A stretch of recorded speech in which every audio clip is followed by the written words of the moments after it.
किसी तरह नाक को अवरुद्ध करके वह वृक्ष पर चढ़ा। हाथ पैर कांप रहे थे। वृक्ष पर चढ़ना भी बहुत मुश्किल था। किसी तरह लाश की डोरी काटी। वह लाश ज़मीन पर धम से नीचे गिरी। न केवल गिरी बल्कि खिलखिलाकर हंसी। विक्रमादित्य के तो जैसे प्राण ही निकल गए। सोचा था कि मुर्दा है और वह जिंदा मालूम होता है, और जिंदा भी अजीब हालत में। घबराया हुआ नीचे आया और उससे पूछा, क्यों हंसे, क्या मामला है।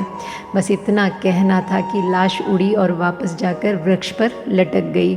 और लाश ने कहा कि शांत होना है तो ही तुम मुझे उस फकीर तक ले जा सकते हो। तुम बोले और चूक गए। दोबारा लाश की रस्सी काट कर नीचे लाया। बड़ा मुश्किल काम था।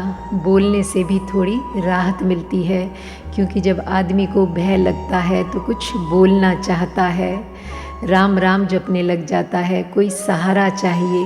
अब बोलना भी नहीं है, शांत भी रहना है। भयंकर सन्नाटा है और चारों ओर मौत है। शायद इसीलिए आदमी अतीत की सोचता है, भविष्य की सोचता है, क्योंकि डरता है। वर्तमान के क्षण में जीवन भी है और मौत भी, दोनों ही एक साथ हैं, क्योंकि वर्तमान में ही तुम मरोगे और वर्तमान में ही तुम जीते हो। ना तो कोई भविष्य में मर सकता है और ना कोई भविष्य में जी सकता है। बड़ी मुश्किल से विक्रमादित्य ने अपने आप को रोका। आदमी बहादुर था। मुर्दा काट कर फिर से नीचे गिराया, फिर हंसा। उसकी भयंकर खिलखिलाहट से सारा वातावरण क्षण भर के लिए कांप गया।